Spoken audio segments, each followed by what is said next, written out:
Hello everyone, I am Sunny your physics teacher. Welcome back to my YouTube channel. इस lecture में हम एक और अच्छा न्यूमेरिकल सोल्व करेंगे। इस न्यूमेरिकल में होगा क्या कि एक स्मूथ इंक्लाइंड प्लेन होगा और उस इंक्लाइंड पे तीन ब्लॉक्स रखे हुए हैं और वे आपस में मासलेस स्ट्रिंग से कनेक्टेड हैं और उन ब्लॉक्स पे एक्सटर्नल फोर्स अप्लाइड है। तो उन ब्लॉक्स का एक्सेलरेशन क्या होगा वो फाइंड आउट करेंगे और फिर न्यूमेरिकल के एंड में एक और अच्छी इंटरेस्टिंग चीज पता चलेगी।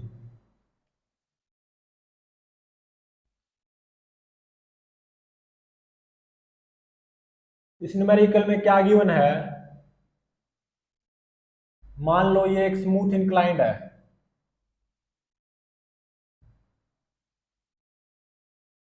और ये ग्राउंड है। ये स्मूथ इंक्लाइंड है और ये ग्राउंड है। Angle of inclination 53 degree given है और एक्सेलरेशन ड्यू टू ग्रेविटी की value near the surface of earth 10 metre पर सेकंड स्क्वायर गिवन है। यहाँ पे 1 kg ब्लॉक रखा हुआ है और यहाँ पे 2 kg और यहाँ पे 3 kg। 1 kg ब्लॉक पे कुछ ऐसे एक्सटर्नल फोर्स अप्लाइड है 10 न्यूटन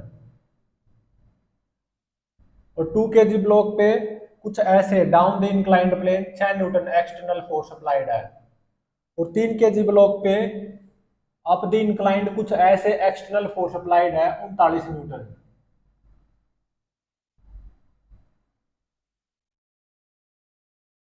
ये स्मूथ इंक्लाइंड है तो इन तीनों ब्लॉक्स का एक्सेलरेशन फाइंड आउट करो। Acceleration of blocks find out करो और मान लो ये दोनों रस्सी है ना, इन दोनों रस्सियों की लंबाई सेम है। 10 मीटर लंबी ये रस्सी है और ये रस्सी भी 10 मीटर ही लंबी है। तो इसको मैं रीड्रॉ कर रहा हूं यहाँ पे।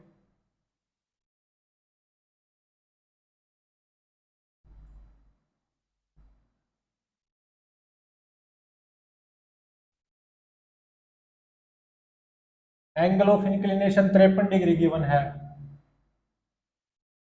और ये 1 kg ब्लॉक है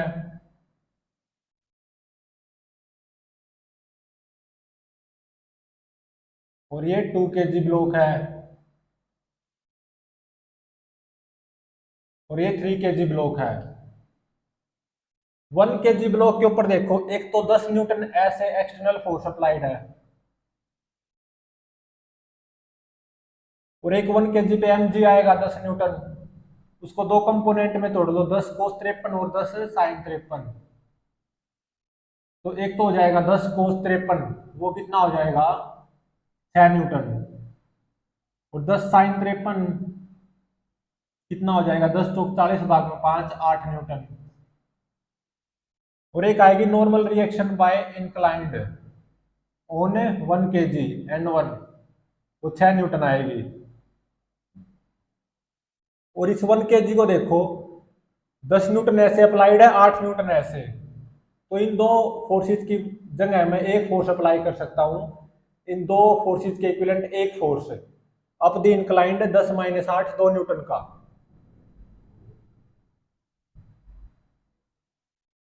2 न्यूटन का।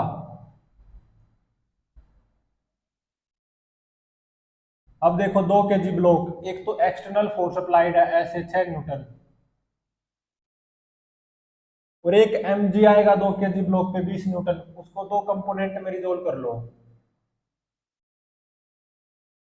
20 cos 53 और 20 sin 53। तो 20 cos 53 कितना होगा, 20 × 60 भाग में 5 12 न्यूटन और 20 sin 53 ये कितना आएगा 16 न्यूटन। और normal reaction by inclined on the bottom of 2 kg block N2 कितनी आएगी 12 न्यूटन। अब 3 kg ब्लॉक देखो, इसके ऊपर एक तो एक्सटर्नल फोर्स अप्लाइड है up the inclined plane 39 newton और एक mg आएगा 30 न्यूटन। उसको दो कंपोनेंट में रिजोल्व कर लो, 30 cos 53, तो 30 या 90 भाग में 5 18 न्यूटन। और 30 sin 53, तो 30 से चौका 120 भाग में 5 24 न्यूटन। और एक आएगा normal reaction by inclined on 3 kg block, मतलब N3, वो किसके बराबर होगी? 18 न्यूटन के। अब 2 kg ब्लॉक को देखो, 2 kg ब्लॉक को, ऐसे 6 न्यूटन, ऐसे 16 न्यूटन, तो इन दोनों की जगह एक फोर्स अप्लाई कर सकता हूँ, 16 और 6 22 न्यूटन का।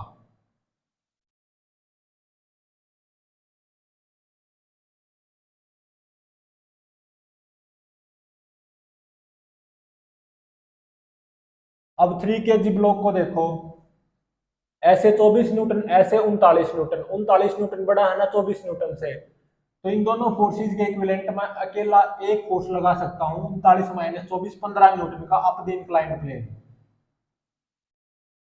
15 न्यूटन का।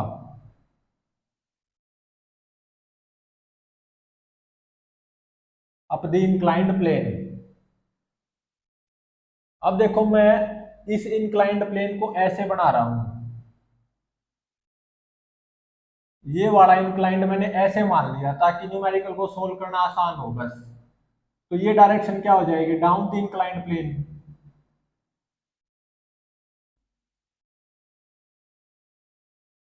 और ये direction up the inclined plane.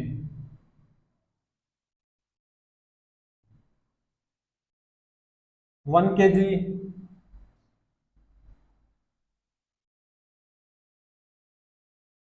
इसके ऊपर एक तो परपेंडिकुलर टू इंक्लाइंड है, फोर्स 6 न्यूटन,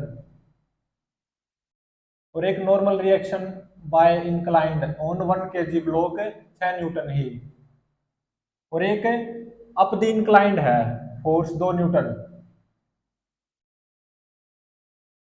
अब आओ 2 kg ब्लॉक पे, परपेंडिकुलर टू इंक्लाइंड 12 न्यूटन का फोर्स, और एक डाउन द इंक्लाइंड है 22 न्यूटन का फोर्स, और नॉर्मल बाय इंक्लाइंड N2, वो कितनी है? 12 न्यूटन। अब आओ 3 kg पे, एक तो परपेंडिकुलर टू इंक्लाइंड 18 न्यूटन, और एक normal reaction by inclined on the bottom of 3 kg block, वो 18 न्यूटन ही, N3 = 18 न्यूटन, और एक अप द इंक्लाइंड है फोर्स 15 न्यूटन। तो ये 1 kg ब्लॉक, ये 2 kg, ये 3 kg।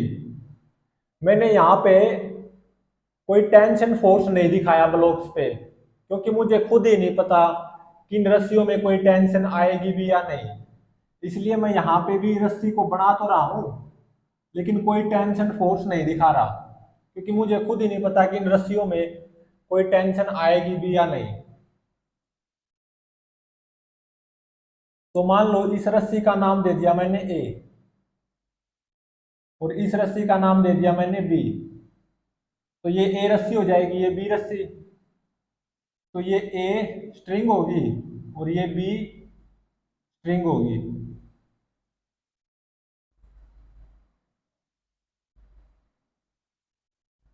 मैं यहाँ पे डायरेक्टली केवल फील करके ये नहीं बता सकता कि किस ब्लॉक का एक्सेलरेशन क्या होगा, तो इसलिए मुझे एक प्रोटोकॉल को फॉलो करना होगा। और उसका फर्स्ट स्टेप क्या है कि मान लो ये दोनों रस्सी स्लैग कर रही हैं, लेट बोथ स्ट्रिंग्स, दोनों ही रस्सी, और उन दोनों रस्सियों के क्या नाम हैं? ए कोमा बी, दोनों रस्सी स्लैग कर रही हैं। मतलब फर्स्ट केस में मैं ये मान के चला हूं 1 kg और 2 kg ब्लॉक के बीच में भी रिलेटिव मोशन है, 2 kg और 3 kg ब्लॉक के बीच में भी रिलेटिव मोशन है। मतलब टाइम के साथ 1 kg और 2 kg ब्लॉक के बीच की सेपरेशन भी घटेगी, और 2 kg और 3 kg ब्लॉक के बीच की भी सेपरेशन घटेगी। फर्स्ट केस में मैं ये मान के चला हूं, ये सच है या नहीं थोड़ी देर में पता चल जाएगा, लेकिन जैसा मान के चले हो उसी के अकॉर्डिंग FBD बना दो।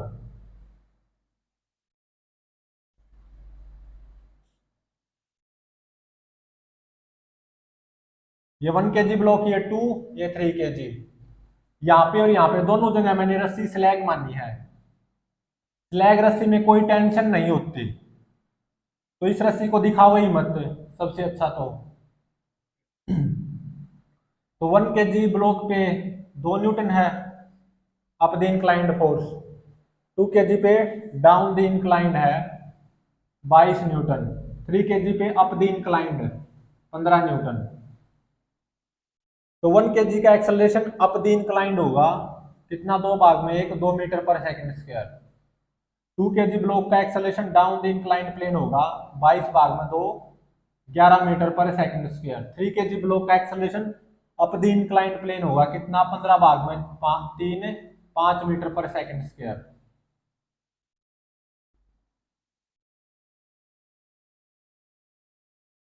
अब इनको देखो कि क्या ये पूरी सिचुएशन यहाँ पे और यहाँ पे दोनों जगह रस्सी के स्लैक होने के हक में है। चेक करते हैं। 1 kg ब्लॉक इस डायरेक्शन में 2 मीटर पर सेकंड स्क्वायर से एक्सेलरेट हो रहा है, 2 kg ब्लॉक इस डायरेक्शन में 11 मीटर पर सेकंड स्क्वायर से एक्सेलरेट हो रहा है। तो यहाँ पे तो ये सिचुएशन इस रस्सी के स्लैक होने के हक में है। अब इसको देखते हैं। 2 kg ब्लॉक इस डायरेक्शन में 11 मीटर पर सेकंड स्क्वायर से एक्सेलरेट हो रहा है, 3 kg ब्लॉक इस डायरेक्शन में 5 मीटर पर सेकंड स्क्वायर से एक्सेलरेट हो रहा है।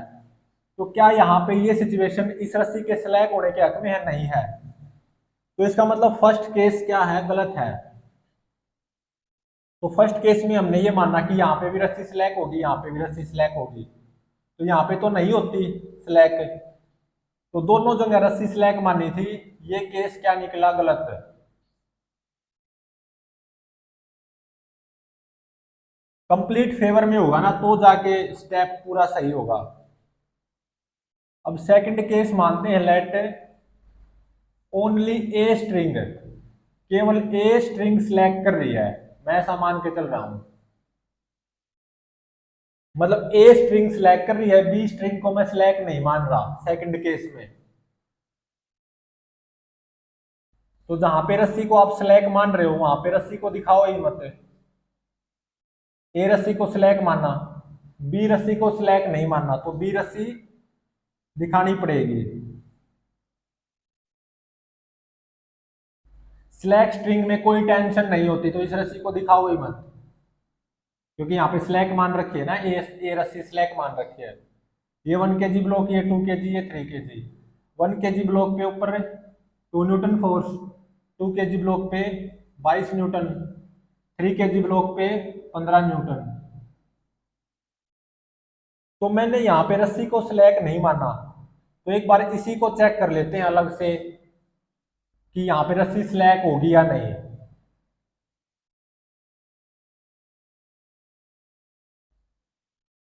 टू के जी, 3 kg, मैं यहाँ पे रस्सी को स्लैक मान रहा हूँ। इसको चेक करने की अलग अलग से चेक करने के लिए यहाँ पे रस्सी को मैंने स्लैक मान लिया, तो 2 kg पे 22 न्यूटन फोर्स है अप्लाइड, एक तरह से मान सकता हूँ। 3 kg पे up the inclined plane 15 newton है, तो 2 kg ब्लॉक का एक्सेलरेशन 11 मीटर पर सेकंड स्क्वायर आ गया डाउन द इंक्लाइंड प्लेन, और 3 kg ब्लॉक का acceleration up the inclined plane कितना आ गया, 15 भाग में 3, 5 मीटर पर सेकंड स्क्वायर। तो ये सिचुएशन देखो, 2 kg इस डायरेक्शन में 11 से, 3 kg इस डायरेक्शन में 5 से एक्सेलरेट कर रहा है। क्या ये सिचुएशन इस रस्सी के स्लैक होने के हक में है? नहीं है। तो मैंने जो यहाँ पे स्लैक मानी थी रस्सी, वो क्या निकली, गलत निकली। मतलब रस्सी स्लैक नहीं होगी, तो यहाँ पे रस्सी स्लैक नहीं होगी।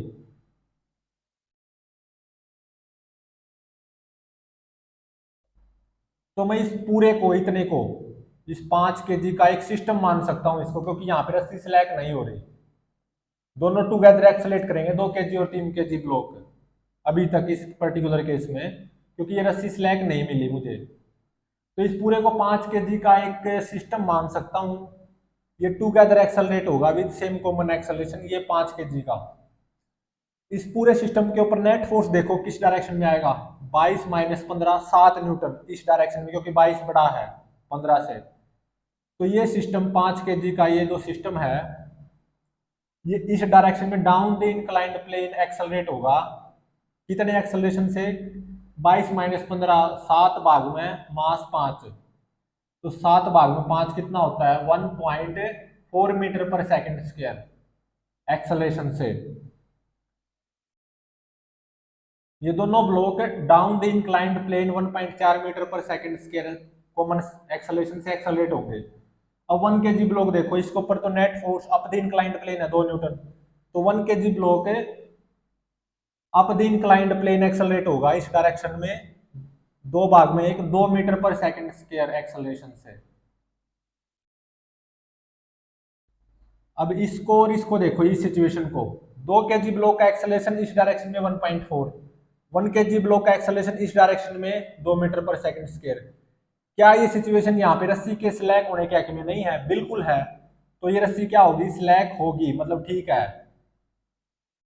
तो इसका मतलब ये मेरा ये पूरा केस ठीक है कि यहाँ पे रस्सी स्लैक होगी, यहाँ पे नहीं होगी। ये पूरा केस क्या निकला, सही निकला। मतलब वास्तविकता में ये जो ए रस्सी है ना, ए रस्सी या ए स्ट्रिंग, वो क्या होगी, स्लैक होगी। और बी स्ट्रिंग, मतलब ये बी स्ट्रिंग स्लैक नहीं होगी। ये फाइनल रिजल्ट है। अब ये फाइनल केस है, second case, second step final step है, क्योंकि मेरा स्टेप सही निकला तो यहीं पे रुक जाना है। तो बिल्कुल वास्तविकता की बात की जाए तो 1 kg block up the inclined plane accelerate होगा 2 मीटर पर सेकंड स्क्वायर एक्सेलरेशन से, और 2 kg और 3 kg ब्लॉक टूगेदर एक्सेलरेट होंगे with same common acceleration down the inclined plane 1.4 metre पर सेकंड स्क्वायर एक्सेलरेशन से। ये रस्सी स्लैक नहीं होगी, ये रस्सी स्लैक होती जाएगी, ठीक है। मतलब 1 kg और 2 kg ब्लॉक के बीच में रिलेटिव मोशन होगा, 2 kg और 3 kg के बीच में कोई रिलेटिव मोशन नहीं होगा। 2 kg और 3 kg ब्लॉक तो टुगेदर एक्सेलरेट करें with same common acceleration down the inclined plane 1.4 metre पर सेकंड स्क्वायर से। 2 kg और 3 kg ब्लॉक के बीच में रस्सी स्लैक नहीं होगी, तो इसमें कुछ टेंशन आएगी, वो मान ली मैंने टेंशन टी आई। तो 2 kg ब्लॉक के एफबीडी को देखो, केवल 2 kg ब्लॉक के एफबीडी को, 2 kg ब्लॉक का acceleration down the inclined plane है 1.4 मीटर पर सेकंड स्क्वायर।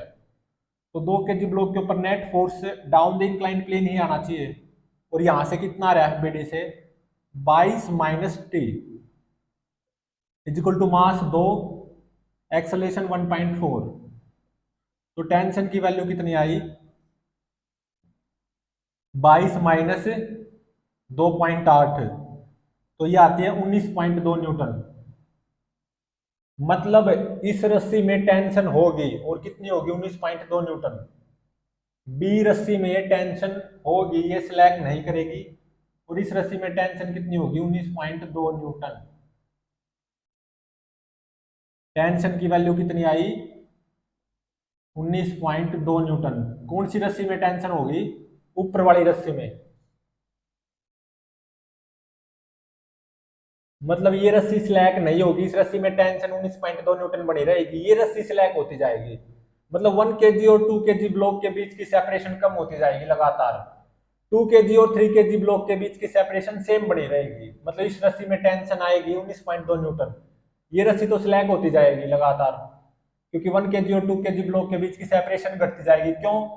क्योंकि 1 kg ब्लॉक ऊपर की तरफ एक्सेलरेट कर रहा है 2 मीटर पर सेकंड स्क्वायर से, और 2 kg ब्लॉक नीचे की तरफ एक्सेलरेट कर रहा है 1.4 मीटर पर सेकंड स्क्वायर से। हाँ, 3 kg ब्लॉक भी नीचे की तरफ 1.4 मीटर पर सेकंड स्क्वायर से ही एक्सेलरेट कर रहा है।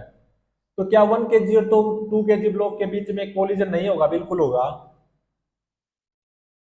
एक ऐसा टाइम आएगा 1 kg ब्लॉक और 2 kg ब्लॉक के बीच में कोलिजन होगा, क्योंकि 1 kg ब्लॉक ऊपर की तरफ जा रहा है, 2 kg ब्लॉक नीचे की तरफ आ रहा है।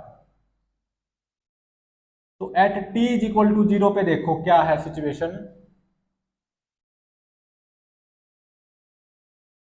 t इज इक्वल टू 0 पे ये मान लो 1 kg ब्लॉक है, और ये मान लो 2 kg ब्लॉक है, और ये मान लो 3 kg ब्लॉक है। t इज इक्वल टू 0 पे 1 kg ब्लॉक भी रेस्ट पे है, 2 kg ब्लॉक भी रेस्ट पे है, 3 kg ब्लॉक भी रेस्ट पे है। मतलब t इज इक्वल टू 0 वो इंस्टेंट है जब ये तीन एक्सटर्नल फोर्स जस्ट अप्लाई किए थे, तो उस इंस्टेंट पे तीनों ब्लॉक रेस्ट पे थे। और ये जो रस्सी है ना 1 kg और 2 kg ब्लॉक के बीच में, ये रस्सी जस्ट स्ट्रेट थी, इसमें कोई टेंशन नहीं थी। और 2 kg और 3 kg ब्लॉक के बीच में जो ये रस्सी है, बी रस्सी, इसमें टेंशन हमेशा 19.2 न्यूटन रहेगी। टी इक्वल टू 0 पे भी इसमें टेंशन 19.2 न्यूटन है। और जब तक 1 kg और 2 kg ब्लॉक के बीच में कोलिजन नहीं हो जाता, तब तक 2 kg और 3 kg ब्लॉक में टेंशन रहेगी 19.2 न्यूटन।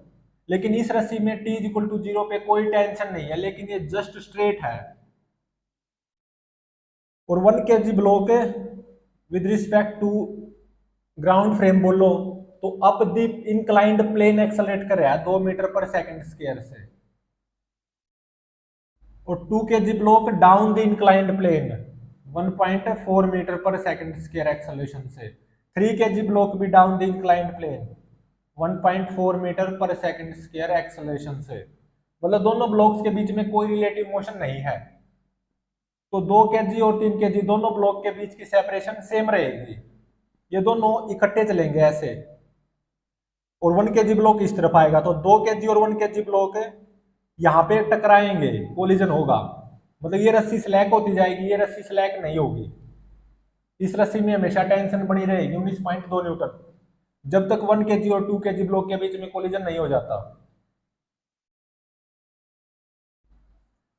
किस टाइम पे 1 kg और 2 kg ब्लॉक के बीच में कोलिजन होगा, क्योंकि ये रस्सी तो स्लैक होगी ना, तो 1 kg और 2 kg ब्लॉक के बीच में कोलिजन तय है।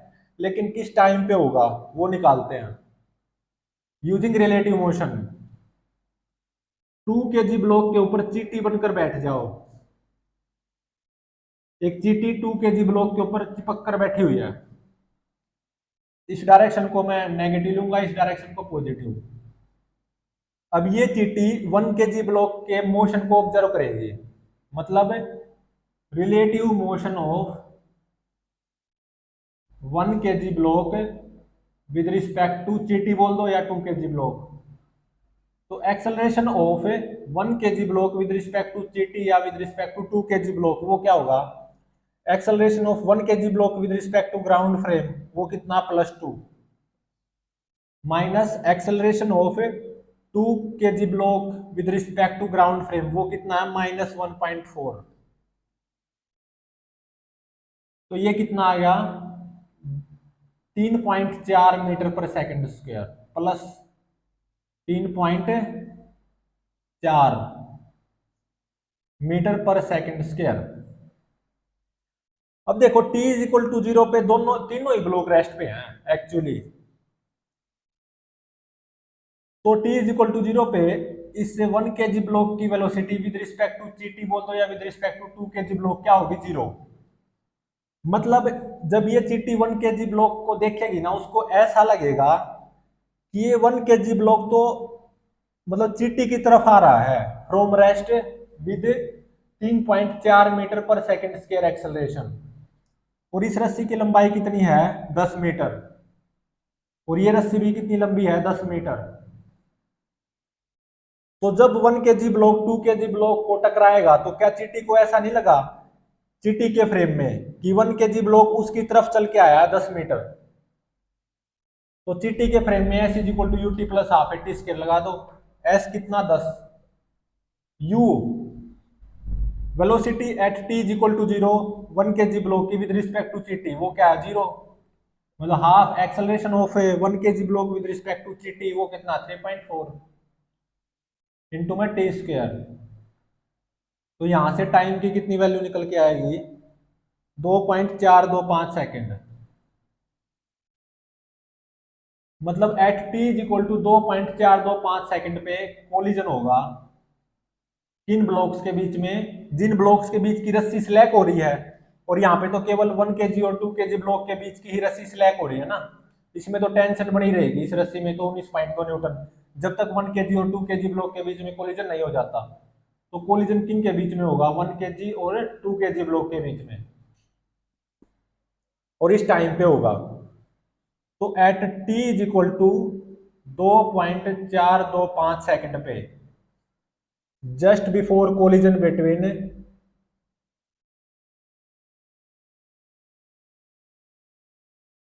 1 kg एंड 2 kg,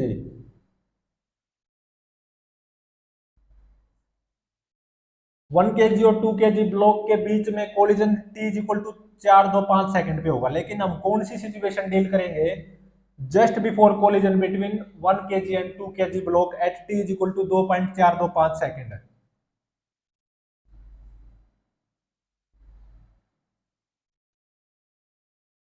तो अब देखो, ग्राउंड फ्रेम से इतने टाइम इंटरवल में, कितने टाइम इंटरवल में, 2.425 सेकंड में 1 kg ब्लॉक इस डायरेक्शन में कितना चला, एक्सेलरेट हुआ ना 2 मीटर पर सेकंड स्क्वायर से रेस्ट से 1 kg ब्लॉक इस डायरेक्शन में अप द इंक्लाइंड प्लेन, तो कितना चलेगा, you T plus half AT square लगा दो, यू जीरो, हाफ एक्सेलरेशन कितना, दो, टाइम इंटरवल का स्क्वायर 2.425 का स्क्वायर, तो ये आएगी यूजिंग कैलकुलेटर 5.88 मीटर।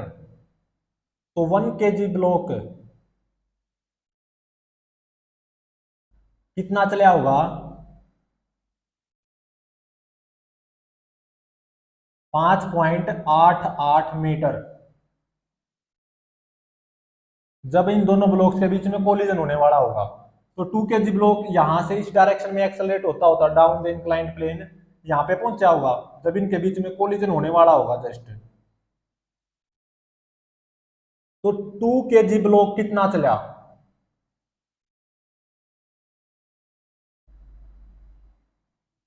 इतना चला ना, इतनी दूरी, और ये दूरी कितनी आएगी, ऑब्वियसली 10 में से 5.88 घटा दो, एक तो यहां से देख सकते हो डायरेक्टली, ये आनी चाहिए 4.12 मीटर, वरना S is equal to U T plus half AT square भी अप्लाई कर सकते हो 2 kg ब्लॉक पे, S is equal to U T plus half AT square. तो यू तो जीरो है, U T zero, half acceleration 2 kg block का इस डायरेक्शन में कितना है 1.4 इंटू में टी का स्क्वायर, ये टाइम इंटरवल कितना है 2.425 सेकेंड का स्क्वायर। तो यहां से ये कितना निकल के आएगा, पक्का 4.12 मीटर ही निकल के आएगा, मतलब 2 kg ब्लॉक कितना चला हुआ 4.12 metre down the inclined plane. 1 kg और 2 kg ब्लॉक के बीच में ही कोलिजन होगा, क्योंकि ये रस्सी स्लैग होती जाएगी लगातार, 1 kg और 2 kg ब्लॉक के बीच की सेपरेशन घटती जाएगी और फाइनली इस पोजीशन पे और इस टाइम पे कोलिजन हो जाएगा। लेकिन हमने इस टाइम पे कोलिजन तो हुआ, लेकिन हमने जस्ट बिफोर कोलिजन वाली सिचुएशन डील करनी है, क्योंकि हमने अभी तक कोलिजन चैप्टर नहीं पढ़ा। 3 kg ब्लॉक इस डायरेक्शन में कितना चला होगा, जितना 2 kg ब्लॉक चला होगा, सीधी सी बात है, क्योंकि 2 kg और 3 kg ब्लॉक के बीच की सेपरेशन तो चेंज हो नहीं सकती, क्योंकि ये रस्सी स्लैग नहीं होगी, इस रस्सी में टेंशन 19.2 न्यूटन बनी रहेगी।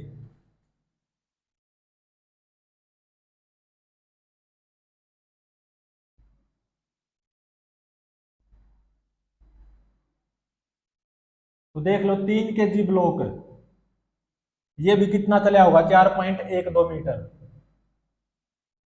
4.12 मीटर 3 kg ब्लॉक इस डायरेक्शन में, क्योंकि 2 kg और 3 kg ब्लॉक के बीच में तो कोई रिलेटिव मोशन है ही नहीं, दोनों का एक्सेलरेशन सेम है with respect to ground frame down the inclined plane है 1.4 मीटर पर सेकंड स्क्वायर। तो 2.425 सेकंड पे 1 kg और 2 kg ब्लॉक के बीच में कोलिजन होगा, और 2.425 सेकंड पे just before collision 1 kg block की वेलोसिटी क्या होगी, 2 kg ब्लॉक की वेलोसिटी क्या होगी, 3 kg ब्लॉक की वेलोसिटी क्या होगी, ये और पता लगानी है अभी बस। तो 1 kg ब्लॉक के लिए v equal to U plus eighty apply कर दो, u कितना zero, plus acceleration of 1 kg block दो, ये टाइम इंटरवल 2.425 सेकंड, तो ये कितना आएगा 4.85 मीटर पर सेकंड। तो 1 kg ब्लॉक की वेलोसिटी कितनी होगी 4.85 मीटर पर सेकंड इस डायरेक्शन में up the inclined plane. 2 kg block की वेलोसिटी क्या होगी at T is equal to 2.425 second पे just before collision between 1 kg and 2 kg block. U plus eighty apply कर दो 2 kg ब्लॉक के लिए भी, u zero. Acceleration of 2 kg block down the inclined plane कितना 1.4, और टाइम इंटरवल कितना है 2.425, तो ये कितना आएगा 3.395 मीटर पर सेकेंड। तो 2 kg ब्लॉक की direction of motion down the inclined plane होगी जस्ट बिफोर कोलिजन की बात कर रहे हैं हम, at T is equal to 2.425 second पे।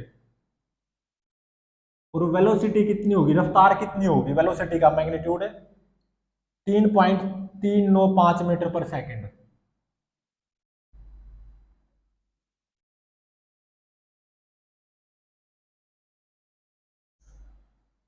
क्योंकि 2 kg और 3 kg ब्लॉक के बीच में कोई रिलेटिव मोशन नहीं है, तो 3 kg ब्लॉक की भी velocity at T is equal to 2.425 second पे just before collision between 1 kg and 2 kg block वही होनी चाहिए ना जो कि 2 kg ब्लॉक की होगी। तो 3 kg ब्लॉक की भी वेलोसिटी कितनी होगी down the inclined plane 3.395 metre पर second at T is equal to 2.425 second just before collision between 1 kg and 2 kg block.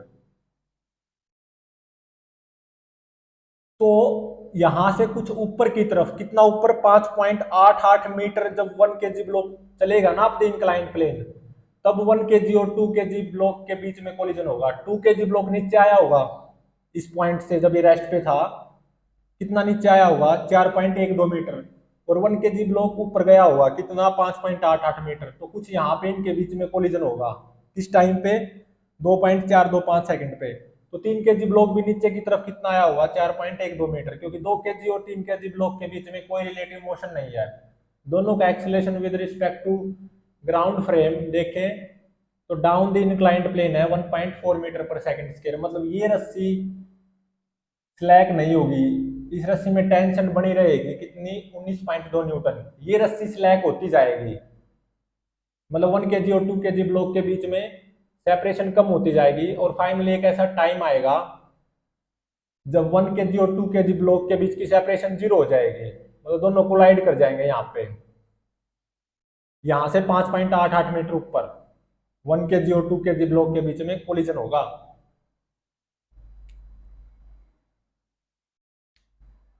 और इस रस्सी में हमेशा टेंशन बनी रहनी है 19.2 न्यूटन जब तक इनके बीच में कोलिजन नहीं हो जाता। और जस्ट बिफोर कोलिजन की ही सिचुएशन डील करते हैं हम, क्योंकि हमने यहाँ पे अभी तक कोलिजन चैप्टर को नहीं पढ़ा है। तो ये at T is equal to 2.425 second पे जब 1 kg और 2 kg ब्लॉक के बीच में यहाँ पे कोलिजन होगा ना कुछ यहाँ पे, यहाँ से 5.88 मीटर ऊपर, उस टाइम पे 1 kg ब्लॉक की velocity up the inclined plane कितनी होगी 4.85 मीटर पर सेकंड, और 2 kg ब्लॉक की velocity down the inclined plane कितनी होगी 3.395 मीटर पर सेकंड, और 3 kg ब्लॉक कुछ नीचे आ चुका होगा। तो उस इंस्टेंट पे just before collision between 1 kg and 2 kg block at T is equal to 2.425 second पे 3 kg ब्लॉक की वेलोसिटी कितनी होगी डाउन द इंक्लाइंड प्लेन ही होगी ऑब्वियसली 3.395 मीटर पर सेकंड।